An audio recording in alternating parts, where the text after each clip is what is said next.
या world IVF day OSS wheel of hope फिरवा आणि मोफत IVF जिंका।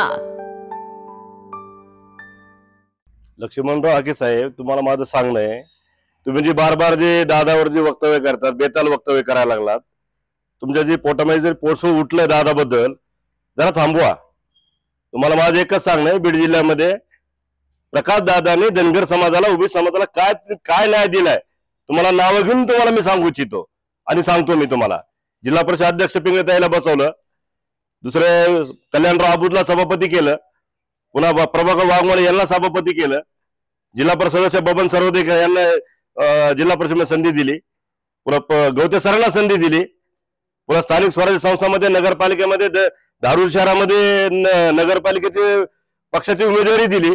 आणखी तुम्हाला असे किती उदाहरणं देऊ?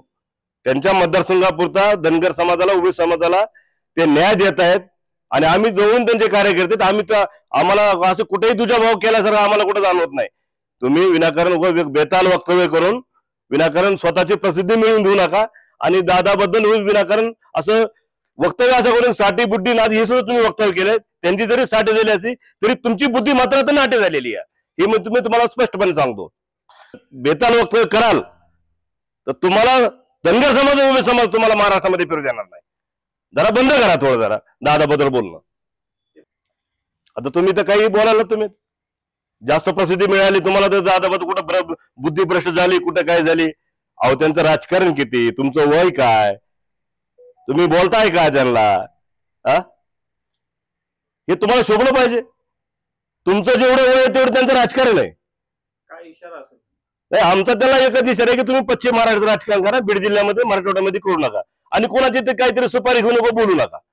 तुमची जी आहे ती तुम्ही जी क्रेज आहे ती सांभाळा, नाही तर तुम्ही तुमचं स्वतःची सगळी इमेज खराब करून उगाच बेताल वक्तव्य करून महाराष्ट्रामध्ये संभ्रम निर्माण करू नका। तुम्हाला एक धनगर समाजाचा ओबीसीचा कार्यकर्ता म्हणून मी तुम्हाला एक असं इशारा देतो की असं तर बेताल वक्तव्य थांबवा, नसता आम्ही तुम्हाला बीड जिल्ह्यामध्ये आलो आम्ही तुम्हाला धडा शिकवू।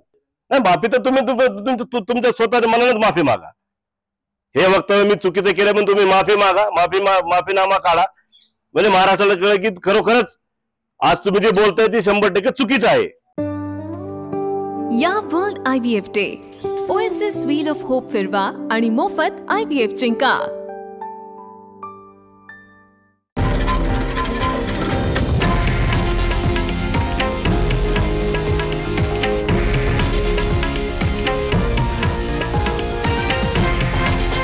हे आहे देशातील नंबर 1 न्यूज नेटवर्क आणि आपण पाहत आहात TV9 मराठी, एकमेव।